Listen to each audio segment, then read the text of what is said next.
Siempre en la vida hay que tomar decisiones, ¿no? Yo hasta hace muy poquito era jugador y bueno, cerré una etapa de jugador, me parece, en un momento muy lindo, saliendo campeón, de la manera que se sale. Y bueno, el club me propuso este desafío. Obviamente que fue un poco rápido, que hubo que pensar, que analizar cosas. Pero totalmente convencido de lo que estamos haciendo hoy, ¿no? De asumir este desafío. En todo desafíos hay riesgos, pero estamos totalmente convencidos de lo que estamos haciendo, ¿no? Hijo pródigo del Club Nacional de Fútbol, le toca debutar en una edad temprana en la época más crítica del club y es partícipe y protagonista del cambio de pisada. Vuelve luego de su paso por Europa para ser campeón una vez más como capitán, pero le quedaba lo más difícil, ser campeón como técnico y reiniciar su ciclo ganador en el club. Hoy les presentamos Gustavo Munúa, entrenador. Voy con, yo te llevo acá, en el corazón, no puedo parar. No me importa lo que digan, yo te llevo en el alma, yo te sigo a todas partes, de las buenas y en las malas, cada vez te quiero más. La locura nacional, te sigo a donde vas. Bienvenidos al cuarto programa de Furbolso Radio, acá estamos nuevamente con el Facu. Buenas tardes, Acerrín, buenas tardes, público. Bueno, buenas tardes, Facu. Sobre el tema de hoy queríamos arrancar bastante rápido sobre la coyuntura en que se dio la elección de Gustavo como técnico. Fue una decisión para mí muy arriesgada, ya que no se conocía su método de trabajo, no se conocía su propuesta como entrenador, no sabíamos nada. Y sin embargo se lo nombró como técnico, aprovechando que veníamos de ser campeón con Gutiérrez, un técnico que fue elegido en circunstancias bastante parecidas, a hacer sus primeras armas en el club. Una opinión personal fue que a pesar de que hubiese ganado todo al final de su mandato, fue una decisión errada. En Nacional hay que tener mucha más mesura a la hora de elegir un técnico. No, yo por ahí no tengo una opinión formada sobre lo que es la forma en la que se tomó esa decisión, pero sí creo que a veces pecamos mucho a la hora de hablar de experiencia. En un deporte en el que nada se repite y en el que creo que un tipo como Munúa, que ha estado por la edad que tiene, los años que tiene de vestuario, por haber conocido el club, yo creo que tenía sí la experiencia para gestionar el vestuario, que después a la larga se vio cómo el plantel lo quería. Yo estuve en la concentración de Liga de Quito y te puedo decir que había muchos jugadores de Nacional en la vuelta yendo a saludar. Eso habla del trabajo y del respeto que le tenían los jugadores y también el aprecio, que al final lo que uno quiere como entrenador es que los jugadores lo quieren y que exista algo más que un vínculo futbolístico. Ya de arranque es una persona que desde cuánto, de los 8 años vive Nacional, es hincha como cualquiera de nosotros. Vivió en el parque, o sea, no, es difícil encontrar hoy día a alguien con más sentido de pertenencia que el negro. Sí, sí, sí, tal cual. Podríamos decir que la experiencia nacional ya la vivió y en un deporte en el que nada se repite de hablar de experiencia, me parece que a veces pecamos de eso, como te decía anteriormente. Munúa se tuvo muchísima fe para tomar la posta. Eso yo creo que es una virtud innegable.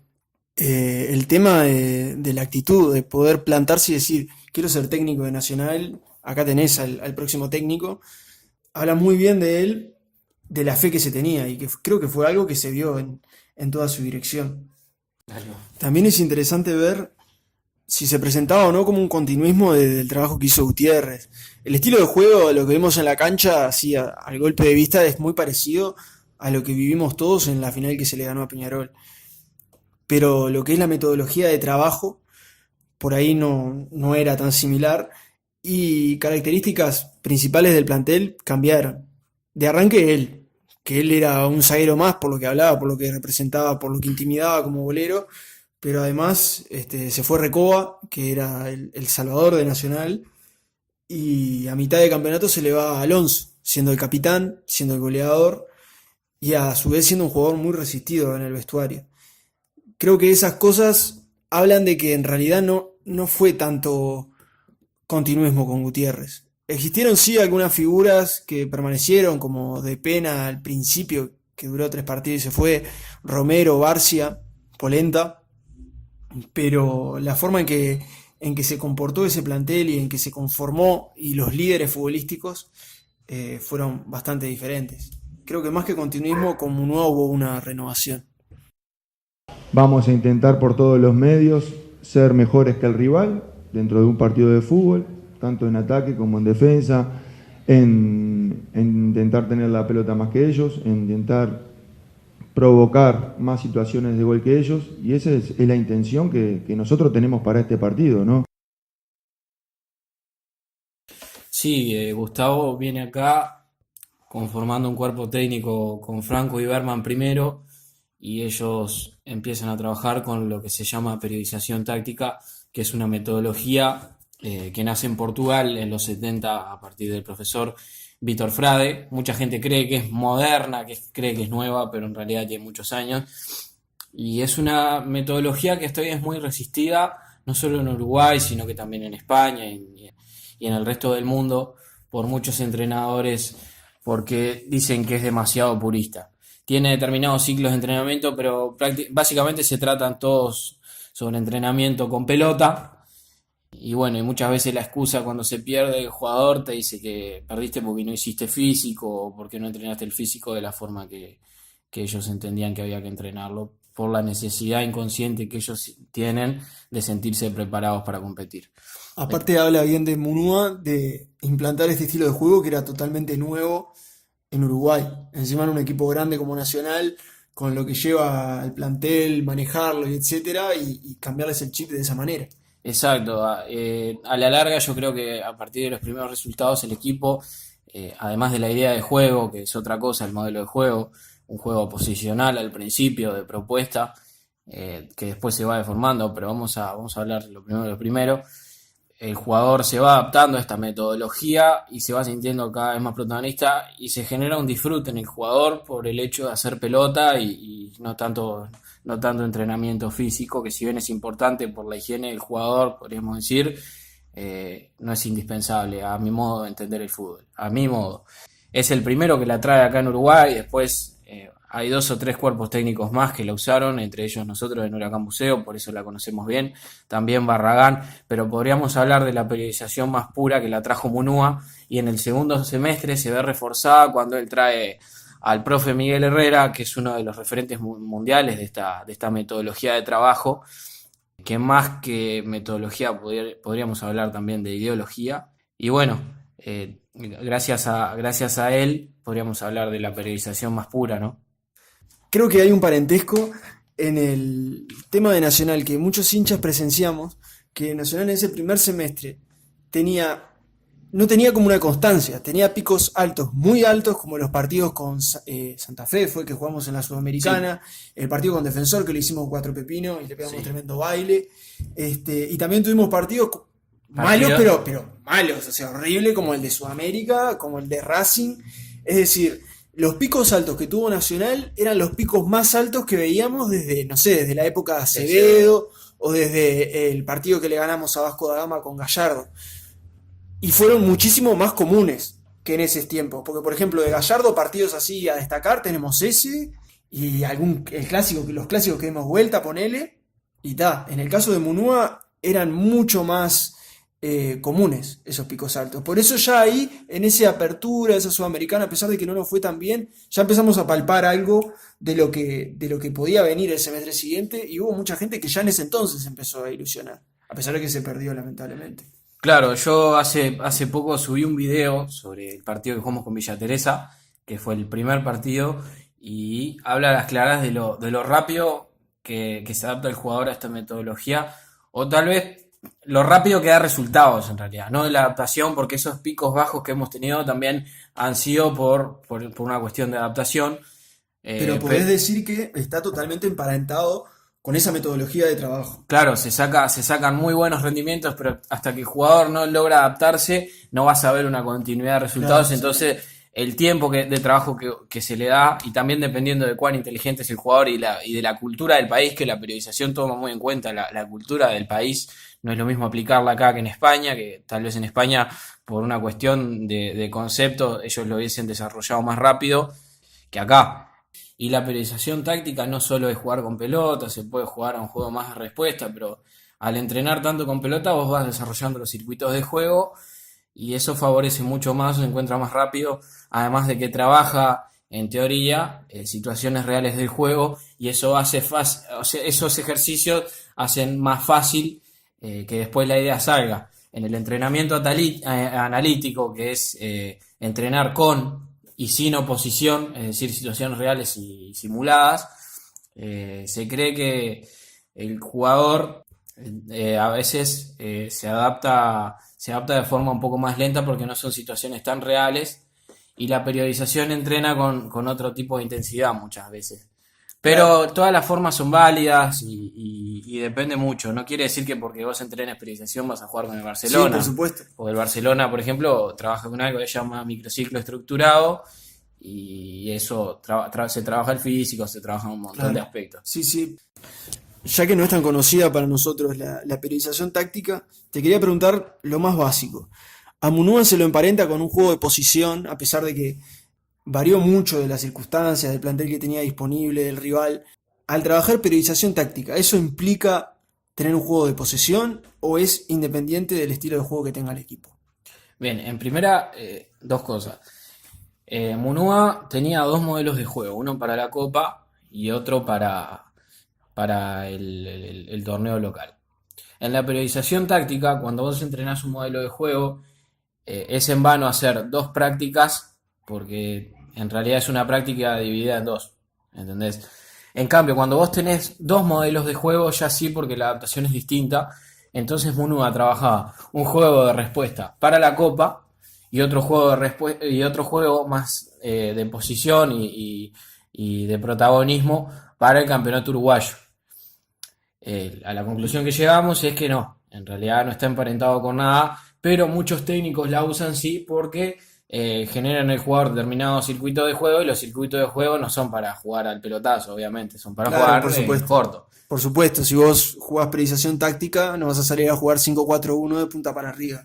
Te permite prepararte para determinados estilos de juego de mejor manera, pero no implica que esos sean los juegos propios de la periodización táctica. Claro, yo creo que se elige por la velocidad, digamos, o la inmediatez de los resultados. Fue una dirección técnica muy rica en vivencias y muy rica en aprendizaje para todos. Cambió paradigmas. Exactamente. Creo que como hinchas tenemos que de verdad aprovechar, porque no puede ser que los uruguayos vemos 10.000 horas de fútbol en nuestra vida y vos ves viejos de 80 años que deben haber visto Nacional campeón de todo, Uruguay campeón de todo, deben haber visto cualquier bestia jugando, deben haber ido a ver al Sila cuando jugaba en Central, pero un zaguero pasa la pelota al costado y dicen tirala para arriba. Creo que hay que aprovechar eso que tuvimos.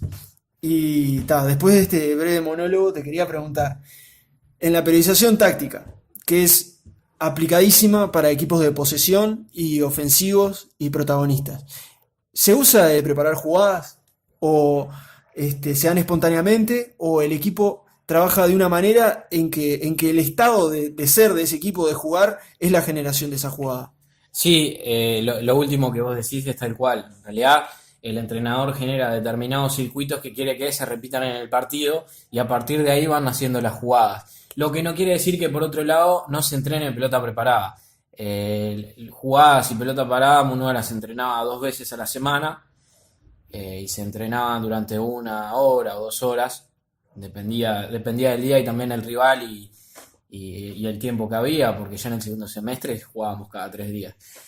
Pero creo que todos los técnicos tienen su librito y todo y su manual de tal jugada le va a hacer un gol al Barcelona y vamos a ganar el Mundial de Clubes, pero eso no significa que pase. La cuestión no es tenerlas o no tenerlas, sino que esas sociedades después se den en el partido y que el estudio del rival no genere una neutralización de ese tipo de jugada y de ese aspecto del juego que es tan importante y que lo sufrimos mucho en contra y que no lo supimos tener o no lo supimos capitalizar en demasía a lo largo de los partidos que jugamos.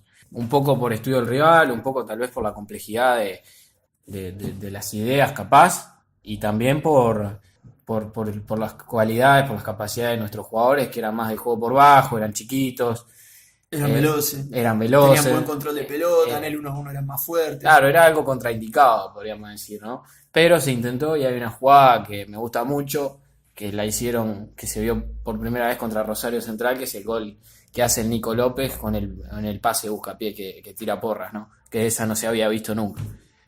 Como vos bien contabas, este estilo de la periodización táctica no es nuevo, no es revolucionario, no es moderno, se inventó en el 70.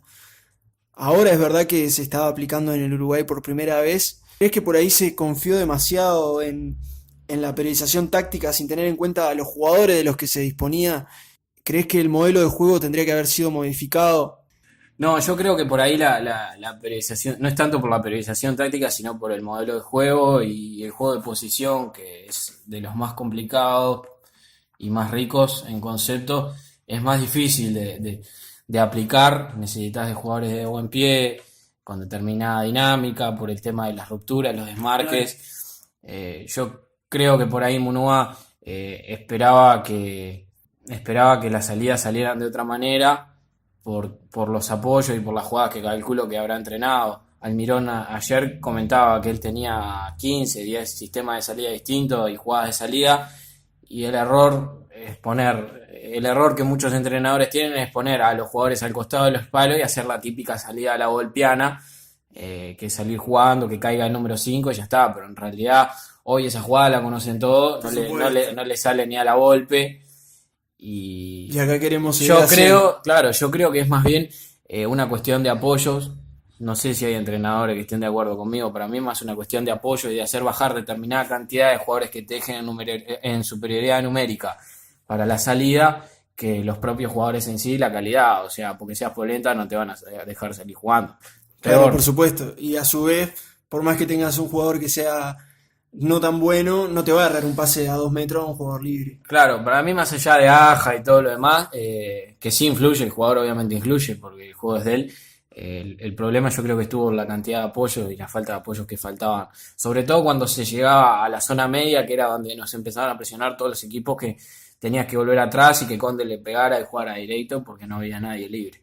Yo creo que sin embargo fue algo que se corrigió para la segunda mitad del periodo de Munúa.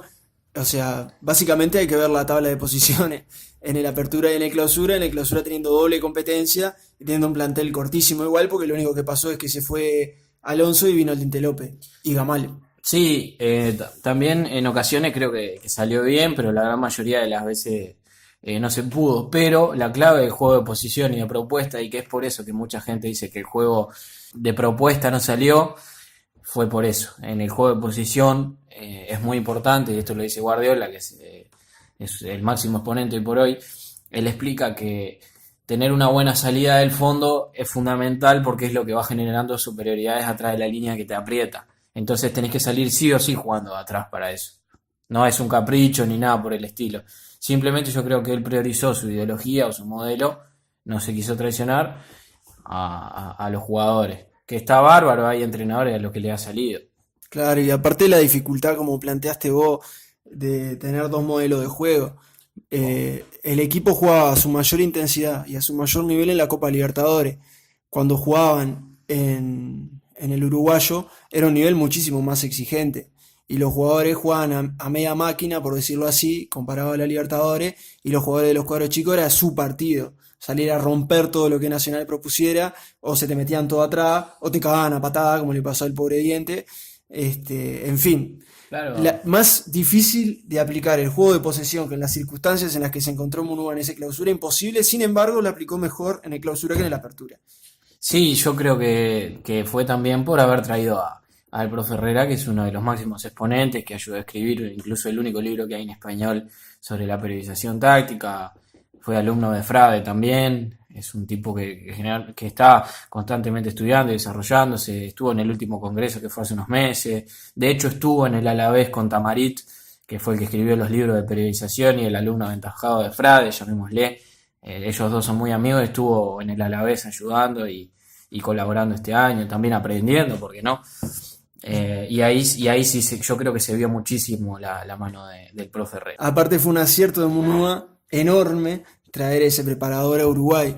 Yo creo que algo que habría estado bueno de verdad, más allá de obviamente de que habría estado bueno salir campeón o llegar lejos a la Copa, sería el legado que podría haber dejado Munúa y el profe Herrera y su metodología de trabajo.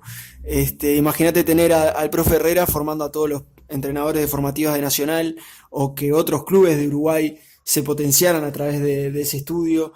Esto me lleva a otro tema que ya hablé un poco, y es que es verdad que lo más importante en un club grande especialmente es ganar, pero creo que más importante que eso lo han dicho jugadores de los clubes más grandes del mundo. Lo ha dicho por ejemplo Xavi, que dijo que lo más importante no es ganar sino ganar y dejar un legado, es decir, ser competitivo. El fútbol como todo es una apuesta. Yo prefiero un equipo que tenga 80% de posibilidades de salir campeón siempre, que uno que me salió campeón una y al campeonato siguiente, a la quinta fecha, está fuera de todo. Además, hay una cosa, la invencibilidad no existe. Entonces, lo más importante yo creo que es ser competitivo y bueno, y después lo que pueda llegar a pasar es una incógnita, pero vas a tener mucha más chance de ganar haciendo lo que hacían ellos. Yo, de hecho, estuve mirando los partidos y no encontré un nuevo defecto, podríamos decirlo, de lo que fue la Copa Libertadores y el uruguayo, en relación con el uruguayo. No encontré ningún defecto nuevo. Nacional era el mismo equipo, capaz que desmotivado por las adversidades, por la situación que nos tocó vivir al final, que para mí fue como hincha el día más triste de mi vida por lo cerca que estuvimos. Pero yo creo que Munúa logró eso, hacernos sentir que la Copa Libertadores podía llegar a llevar de nuevo escrito nuestro nombre, y no llegando a semifinales siquiera, o sea, se quedó en cuarto, pero yo creo que la expectativa fue muy alta, y creo que con el plantel que se tiene hoy, o con el que hubo en el especial, se hubiesen logrado más cosas por la dificultad que era el modelo de juego. Creo que los hubiésemos necesitado, y faltaron jugadores para ver el proyecto Munúa en su máxima expresión. Yo pienso que hoy los jugadores le transmitieron muchísimas cosas al hincha, pero bueno, la eliminatoria está abierta. Vamos a ir a Brasil sabiendo que gol de visitante es importante, y es lo que vamos a ir a buscar, ¿no? Goles a Brasil, porque sabemos que hoy dimos un paso importante también con el cero en nuestro arco, ¿no? Yo creo que hay muchas victorias en el fútbol especialmente. Por supuesto, la victoria más grande es salir campeón, o ganar un clásico, o llegar lejos en la Copa, pero también es una victoria mostrar que se puede jugar de otra manera. También es una victoria después de, no sé, de 30 años, ver a mi papá ilusionado con que Nacional podía llegar lejos a la Copa. A gente que vio a Nacional ganar todo de vuelta, tener expectativas de que el equipo pueda hacerlo. Ver a los jugadores sintiéndose de verdad metidos, no sé. Capaz que de verdad estoy romantizando demasiado, y ustedes conocen mi opinión en el foro, que es que para mí estuvo bien que no siguieran el cargo y que no estuvo bien nombrado como técnico. Sin embargo, nos dejó una dirección técnica muy rica en vivencias y un legado, porque es un técnico que sin haber ganado un trofeo, nos hizo tener la vara alta para el técnico que está ahora y todos los técnicos que vendrán, y nos hizo tener la vara alta también para el rendimiento de los jugadores, y espero que siga siendo de así para adelante, porque de verdad lo que Nacional necesita es repetir ese tipo de campañas y coronarlas, y creo que es mucho más fácil coronarse jugando así que no jugando a nada y siendo un espectador nomás en la Copa Libertadores. Sí, aparte, yo creo que el próximo que venga e intente hacer lo mismo va a ser indefectiblemente comparado con el proceso que encabezaron Munúa y compañía. Es muy difícil salir de esa sombra, no porque haya sido mejor o peor, sino porque fue distinto y generó algo en el hincha que no se generó ni en la Copa Libertadores 2009, me parece. Creo que es incuestionable, porque el hecho de verdad es así. El día de mañana un técnico viene e intenta proponer juego por abajo, lo van a comparar con Munúa, a pesar de que Munúa no salió campeón y no llegó a semifinales de la Copa y lo que quieras, pero va a ser comparado. ¿Y por qué? Porque algo hubo. No podemos caer en el cinismo de decir, no ganó nada, no sirve, porque eso es algo totalmente dañino y es desconocer totalmente cómo funciona el fútbol. Están compartiendo un torneo 16 equipos. Quiere decir que los 15 que no salieron campeones hicieron todo mal y no tienen nada para rescatar. Me parece que es una postura negativa. Y especialmente tener en cuenta las cosas que no se hicieron como se debían hacer en el proceso Munúa para que no sean un ancla que nos impide llegar más lejos. No hay que repetir errores que se tuvieron.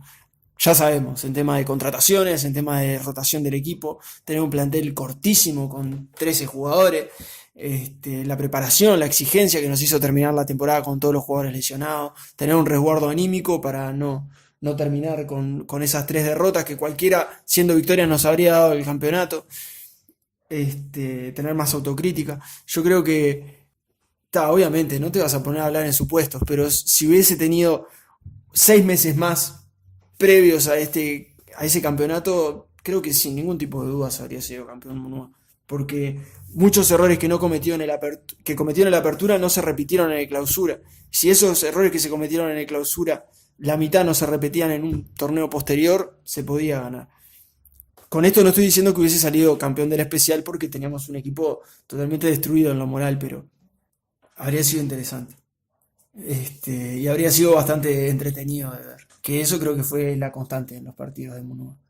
Y sí, uno como espectador, yo por lo menos disfrutaba, sin ser un juego wow, pero sí que mostraba un montón de alternativas y se veían un montón de intencionalidades que por lo menos los técnicos yo creo que miraron mucho y que por ahí el día de mañana si triunfan, tal vez haya sido porque corrigieron determinados errores que vieron en esos partidos y pudieron aplicarlo, pero como digo, el que llegue va a tener ese problema. Todo esto lo inició Munúa.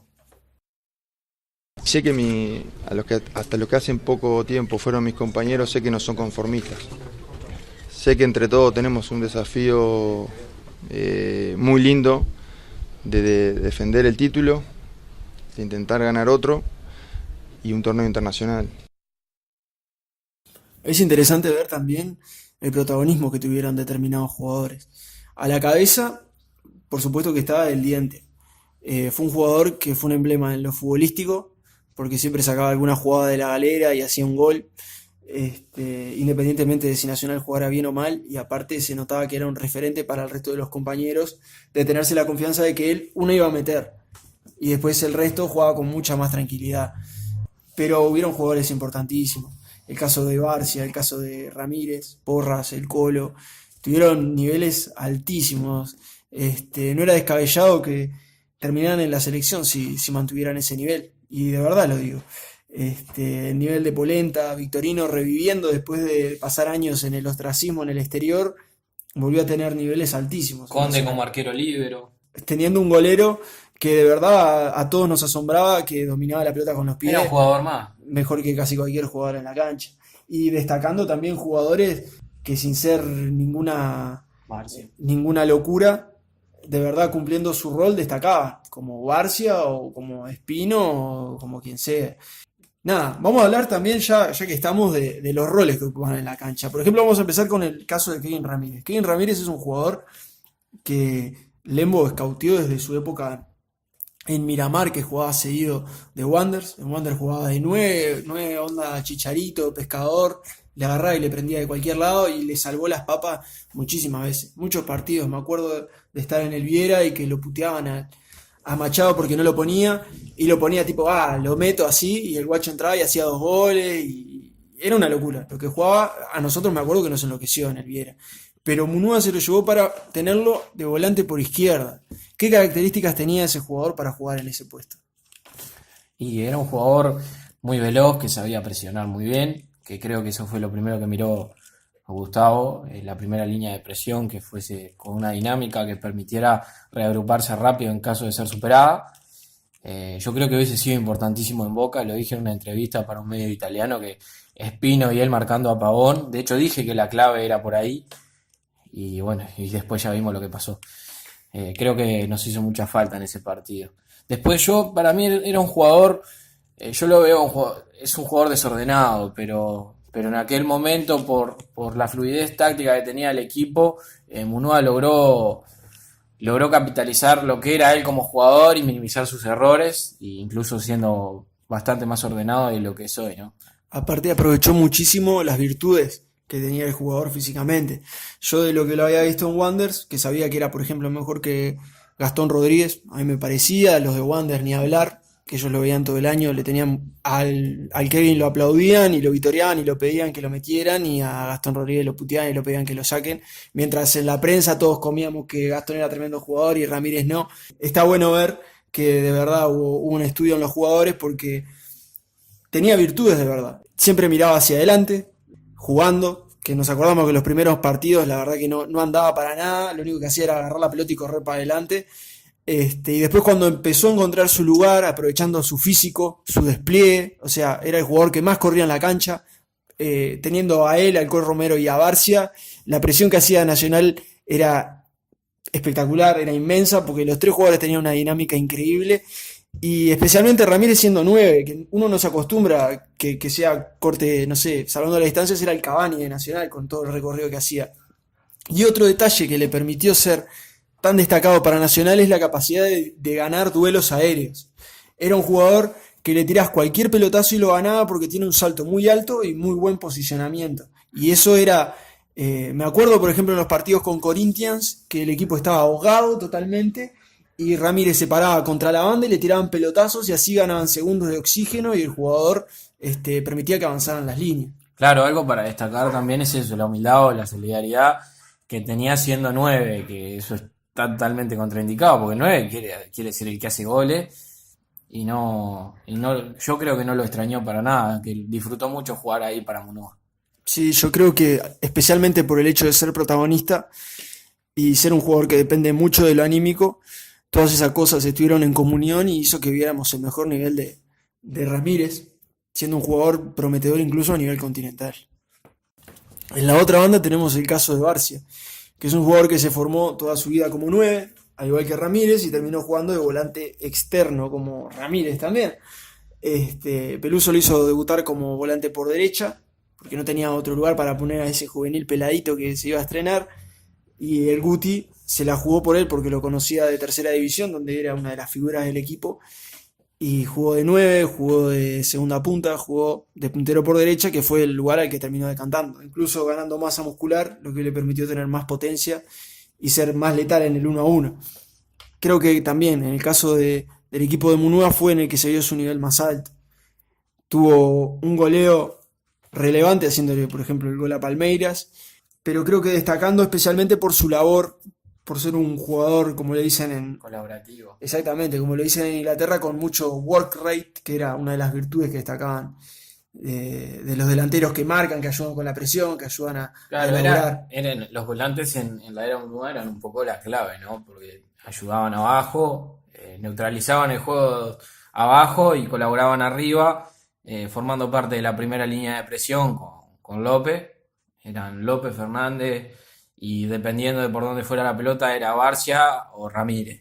Y cada uno aportando su virtud, que lo destacaba como 9. En el caso de Ramírez es un jugador que siempre fue muy fuerte en lo aéreo, ganando pelotas, y veloz. En el caso de Barcia es un jugador más por el lado de que tiene un buen cambio de ritmo y que es muy bicho. Me acuerdo en el partido con Santa Fe, la cantidad de faltas que le generó al lateral izquierdo de Santa Fe, que, o sea, lo tendrían que haber echado como 3 veces de cómo le pegó a Barcia. Y siempre, todos los partidos generaba una falta peligrosa, sacaba tarjetas, hacía penales, hacía una asistencia o hacía un gol. Es un jugador que de verdad fue importantísimo, como contaba Facu, por el despliegue físico que permitía hacer la Nacional con la línea de volantes, que junto a Romero se comían la cancha, y en lo ofensivo aportando, sin ser un jugador tan creativo o pudiendo hacer el desborde y el centro de la muerte, encontró su lugar y se vio muy motivado por el estilo de juego del equipo. En la línea de volantes creo que tuvo una dinámica desconocida hasta ese entonces. Se complementaban muy bien Porras, cuando todavía estaba en un gran estado físico, con Romero. Romero corría por 2, 3 jugadores por los que quisieras. Y Porras le permitía una salida limpia del fondo, ya que hacía muy buenos pases en largo, nunca era un pelotazo, sino que era de verdad pases bien acertados que le hacían ganar terreno efectivo al equipo y descomprimir las presiones de los rivales. Por ahí no era tan por el lado de la generación de fútbol su colaboración, sino por la redistribución y la reorganización del equipo a la hora de atacar. Mientras que Romero era un jugador que aprovechaba su verticalidad, por ahí no tenía la gambeta que le vimos cuando jugaba en la tercera o en aquella Libertadores U20, pero tuvo una presencia física y con su remate de afuera que fueron importantísimos, era el corazón de Nacional. Era un jugador que equilibraba y tapaba muchas líneas de pase en la fase de no tenencia y cuando había que atacar era un jugador que siempre llegaba. Creo que el rol de Romero no era nada loco, o sea, era el viejo y querido peón. 8, el peón así, el laburador, y cumplió con creces. O sea, mismo amigos hinchas de Peñarol me decían que tenía futuro de selección y hasta lo envidiaban, porque de verdad tenía un nivel superlativo. Creo que además de ellos dos, uno de los más grandes aciertos de la era Munúa fue... Es más grande para mí porque yo lo amo. ¿Cómo lo extraño? ¿Cómo se extraña ese jugador? Es Felipe Diego Carballo. Ramalho. No, Felipe Carballo, por Ah, supuesto. no. Sí, Entonces no es del que te hablaba yo. Bueno, yo del que te hablo es el volante que a todo el mundo le encanta decir, el moderno, el dinámico. Especialmente es un jugador inteligente. Calificado por el profe Herrera como jugador europeo en un cuadro grande. Un crack, el Feli. Todo, la versatilidad que tuvo, porque ese es el tema. Era un jugador que estaba debutando y te jugaba de Porra, te jugaba de Romero, pero también si estaba uno lesionado, te jugaba de Ramírez. Hacía de todo. Hacía todo. Hacía todo. Para mí no era que corriera tanto, sino que era hacer se ríe acá porque estoy emocionado, visiblemente emocionado. Es un jugador que me encanta. De hecho, en Huracán me preguntaban si yo me llevaba. Me preguntaban si yo me llevaba alguna comisión de Carballo de tantos videos que hacía.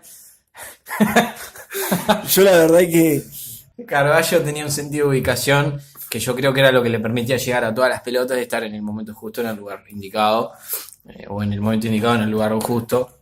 Y bueno, yo creo que se volvió importantísimo. Para mí es el jugador más inteligente del fútbol uruguayo por lejos.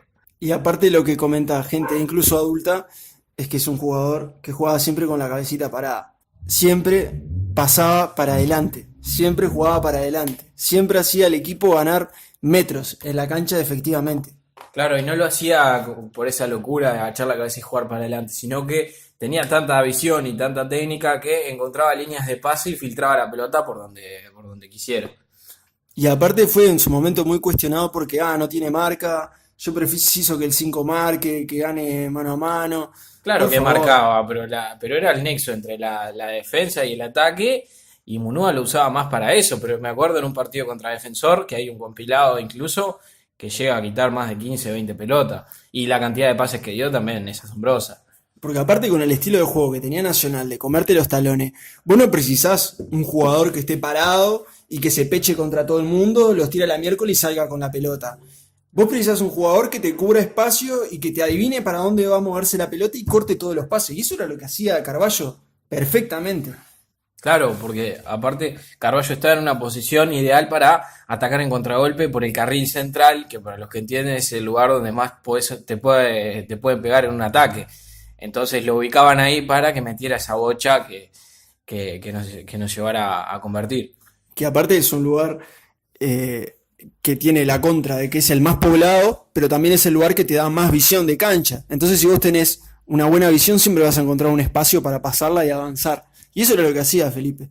Y fue importantísimo. Llegó a jugar de lateral. Jugar de lateral. Incluso la rompió contra Palmeiras. Yo creo que fue el debut de él, ¿no? La verdad ni me acuerdo. No sé si fue su debut en Copa acá, pero le ganamos al Palmeiras de Ser Roberto, Gabriel Jesús, y neutralizó a varios de los delanteros de ellos y metió muy buenas bochas para Barcia. Me acuerdo que jugó mucho por el sector de Barcia y le filtró muchas pelotas para desarrollar esa jugada que finalizara. La verdad que el mediocampo de Nacional encontró un nivel tremendo. Y es como comparar día y noche con lo que nos encontramos hoy día. ¿Cómo perdieron protagonismo esos jugadores? La verdad que es un misterio para mí hasta el día de hoy. Luego de haber hecho semejante copa y teniendo esos picos altos, que era lo que hablábamos hoy, por más que Nacional por ahí no fue tan constante, cuando tenía un pico alto era un equipo de nivel top en América, con esos 3 jugadores de protagonista armando su doble 5 o su diamante. El juego de Nacional empezaba en el triángulo de atrás, que tenía un nivel espectacular. Conde, Polenta y Victorino. A ver cuál de los 3 era más virtuoso con la pelota en los pies. Creo que eso fue ideal para desplegar el juego de posesión en el segundo semestre de Monúa. Contanos las características que más resaltaban de esos 3 jugadores y de su sociedad. Sí, buen pie y obviamente el sentido de ubicación para salir desde zona de inicio. Yo creo que el más importante era Conde porque sin él creo que Nacional no hubiese tenido un buen sistema de salida dentro de todo. Creo que Conde, pasa que el arquero en el juego de posición es muy importante porque es el que genera las superioridades cuando van a presionar a los zagueros, entonces vos jugás con él y que él tenga un buen pie te permite salir limpio igual. Tuvimos una gran ventaja con Polenta, que es uno de los Polenta. mejores zagueros de América, pero aparte tiene un nivel tan alto que el Nacional Mucha técnica. lo podés poner en cualquier lugar y creo que va a ser mejor que el compañero que está jugando ahí. Es un jugador muy técnico, que sabe salir y sabe también filtrar pelotas. En el partido contra Villa Española se aburrió de filtrar pelotas, por ejemplo. Y el caso de Victorino, que es un jugador que, por supuesto, tiene una experiencia arriba enorme. Creo que lo que por ahí le pasó factura fue el tema físico. Después de pasar lesiones bastante feas, no quitaron su capacidad técnica como tiempista y como buen pasador y como buen dominador del pie, porque todos sabemos que tiene un rifle en la derecha para tirar tiros libres, entonces como salida era una garantía también.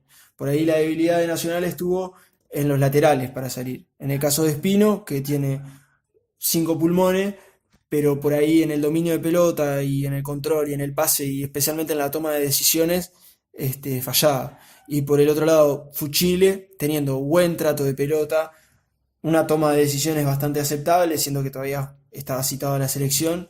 En lo físico dejaba que desear y por ahí jugaba, quizás por ahí creyendo que los rivales lo iban a respetar más de lo que lo hacían, perdiendo pelotas o encontrándose en situaciones de inferioridad numérica en las que decidía seguir y perdía la pelota y dejaba al equipo desbalanceado.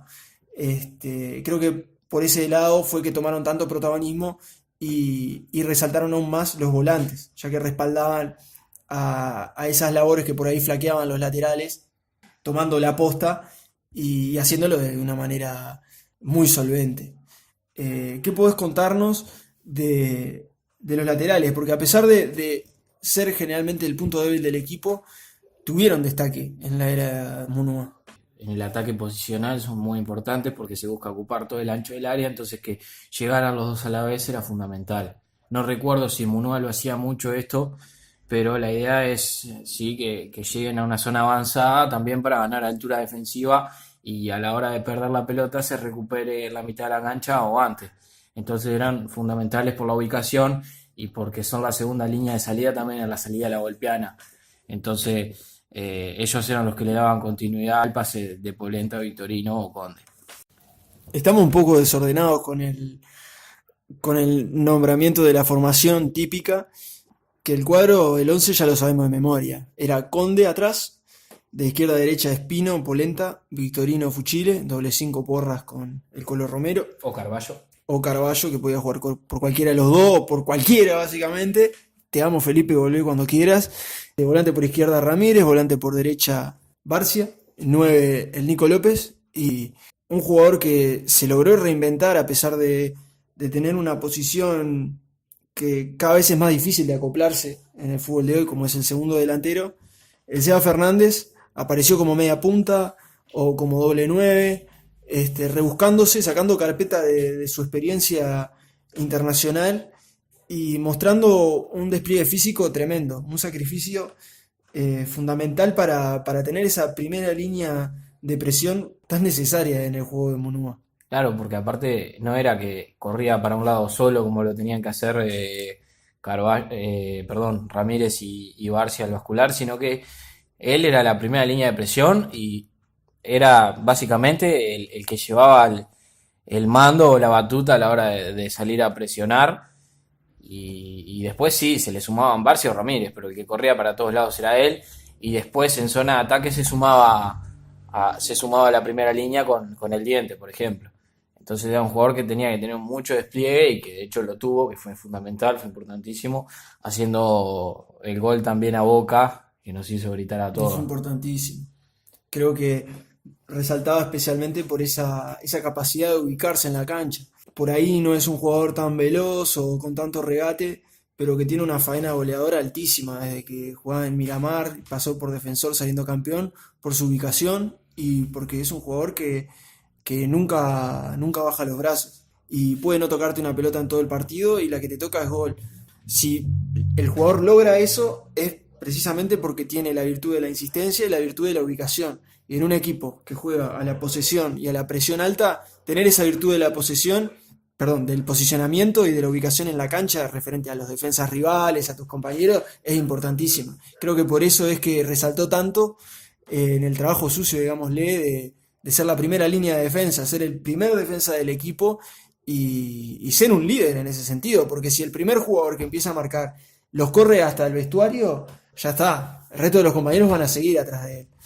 Creo que más allá de que Fernández es un jugador extremadamente querido por todos, fue un jugador importantísimo en la era Munúa y que no se lo resaltó y que no se lo valoró tanto como correspondía en ese entonces. Porque tenemos la perspectiva de que el delantero está para hacer goles, por más de que juegue horrible, la metió al arco y se jugó tremendo partido. Creo que en este juego de que darnos cuenta de que el fútbol es 11 contra 11 y que los 11 defienden y los 11 atacan, Conde era importantísimo en la salida, Fernández en la defensa fue de verdad un referente.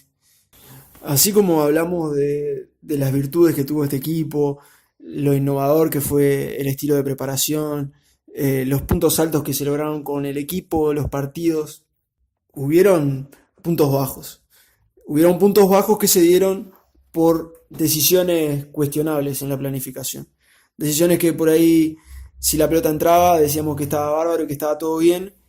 Yo personalmente no comparto, por ejemplo, el armado del plantel. Nacional tenía 11 jugadores, que es la oncena que todos conocíamos. El primer suplente era Carballo, el segundo suplente era Tabó, que entraba cada tanto y que no tenía el mismo rendimiento que tuvo con el Guti. Y después Gamalo. Es decir, el plantel era extremadamente corto. Y para jugar con esa intensidad y afrontar dos competencias, la verdad que rotaras o no rotaras, el equipo iba a estar vulnerado. Sea por las lesiones, sea por los malos resultados, era extremadamente difícil hacer una decisión. Creo que habría estado bueno prepararse mejor en materia de plantel.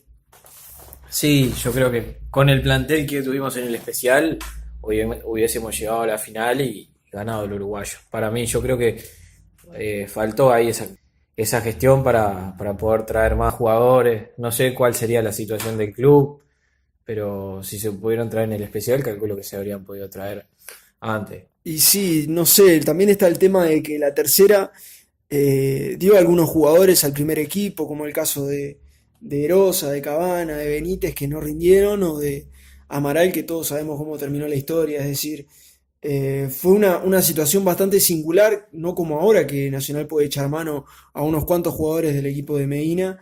En esa época eran mucho más jóvenes, algunos directamente no estaban, o no tenían roce mínimo como para jugar en primera. Y la verdad, creo que se podía haber planificado mejor. Y así nos costó, en lesiones y en resultados deportivos. Otra debilidad que resaltó creo que fueron los problemas para salir jugando por abajo. Y a veces una insistencia desmedida en ello, no teniendo en cuenta que los equipos te estudiaban y que tenían totalmente consciente las debilidades que tenía tu propio equipo. Nacional muchas veces salía a jugar con esas debilidades desnudas, como si no le importara, como si le diera igual que el equipo lo hubiera estudiado. Recuerdo contra Sudamérica en el Parque que nos lo ganan tirándole pelotazos a Aja. Todo el partido no ganó una dividida y Nacional en ningún momento ni rotó las disputas, ni puso jugadores que sobraran, ni nada. Jugó así todo el partido y así perdió. Es decir, murió con los ojos abiertos. Sí, creo que fue un tema de querer imponerse por la calidad técnica de los jugadores, pero que al final obviamente no terminó dando resultados porque vos al final estás jugando con todas tus falencias desnudas porque te están mirando, porque te están estudiando y ellos están jugando, podría decirse, con sus falencias ocultas en caso de que no hayas mandado a nadie a estudiarlo o a ver rivales, o en caso de haberlo hecho, capaz que no se le tomó en consideración y se terminaron haciendo las cosas más para imponerse que para medir fuerzas, podríamos decir, ¿no? Claro, aparte, en los cuadros chicos, ellos cuando juegan, se estudian cuál es o sea, hablando mal y pronto, se buscan el jugador más malo del equipo rival y te atacan ahí todo el partido. Si un jugador tiene un mal partido y lo matan a pelotazos a él. En el caso de Nacional, no. En Nacional parece que nunca estudiaran el equipo chico a ver cuál es el peor defensa, cuál es el que va peor por arriba y atacar a ese. Creo que se da demasiada ventaja en ese caso. Y en un juego de propuesta como el de Munúa, que intentaba imponerse por sobre el rival, saltó a la vista. En lo que es la preparación del equipo, a las claras la debilidad de Nacional fueron las pelotas paradas, en ataque y en defensa. En defensa, todavía estoy escupiendo el corazón del partido con Corinthians, Oh. que nos pudieron haber hecho no sé cuántos goles de centro y de pelota parada en esos últimos minutos. La verdad que fue espeluznante. El clásico que nos empatan en el último segundo también, por un pelotazo alto, y que los defensas no le ganan a un jugador de 1,60 m. La verdad que no se le dio la prioridad que merecía. Más como hablamos de las características que tiene un equipo uruguayo, generalmente es muy fuerte en las pelotas divididas. Este caso no se dio. Sí, no sé si fue falta de entrenamiento o sencillamente las cosas no salieron, pero por ejemplo, el partido con Corinthians fue tremendo. Hasta ahora estamos sufriendo todo, creo yo. Hay un compilado que dice que dura como 3 minutos de pelotas quietas, por ejemplo. O sea, eso habla de la cantidad de pelotas que nos patearon. Eh, Sabiendo que el equipo no podía defenderlas, además, porque si no, Corinthians no habría abusado del pelotazo de esa manera. claro, no solo fue en tal cual, ahí hubo un montón de estudios, obvio. Creo que también fue en fase ofensiva la falta de gol de cabeza. Y bueno, y son cosas que por ahí nos terminaron costando después. Claro, Nacional cuando tenía un tiro libre ya se sabía que la pelota terminaba o afuera o en las manos del golero. Corner era para qué el tiro. O sea, no tenía el más mínimo sentido. De verdad fue una faceta en la que Nacional fue extremadamente débil. Creo que lo que más se queja la gente es de que teniendo esa ilusión por la Copa, siempre nos quedamos tibios, nos quedamos a medio camino. Nunca dijimos vamos a poner todo el fuego en el asador en la Copa y jugárnosla. De verdad. Porque esta es una chance única o lo que sea. Teniendo todas esas falencias, no podrías haber actuado tipo, bueno, armé mal el plantel, pero ahora la acomodo. No, listo, eso ya está. Y ahora con lo que tengo es con lo que me tengo que manejar. No voy a manejarme con un plantel como si tuviera un plantel largo cuando ya sé que no es así, cuando están todas las cartas sobre la mesa. Y más allá de que Nacional tendría que haberse, uno piense que Nacional tendría que haberse decidido por la Copa o por el uruguayo o lo que sea, el error más grande que se le puede decir es haber puesto a Diente López sentido contra Racing. Con Racing especialmente, que era un equipo que tenía historial de jugar contra nosotros y matarnos a patadas. Ya el partido anterior que habíamos jugado en el parque con el Guti nos habían lesionado, creo que fue Alonso de una patada en la rodilla. Y el dedo. Y bueno, ni hablar. Era obvio, se llegaban a enterar que el Diente estaba sentido y le iban a pegar. Y así fue, encima el Diente, los 30 minutos creo que fue que jugó hasta que se lesionó, estaba mal físicamente. Caminaba, no ganaba las divididas, le costaba, se notaba que estaba mal. Claro, también hay que ver ahí el tema de la presión de la gente y yo creo que la gente no quería quedarse con las manos vacías y esa presión y Fue ese una miedo. profecía autocumplida. Claro, exacto. Aparte, ni hablar de que por ahí habría que ver si también fue una cuestión institucional.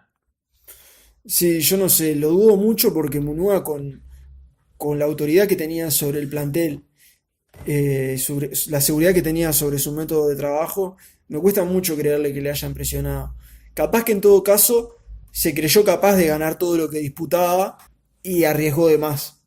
Pero más allá de decidir si la copa sí o la copa no, en ese momento ese riesgo no ameritaba, porque si se te lesionaba ahí no solo lo perdías para la copa, sino que lo perdías para el uruguayo, como fue el caso.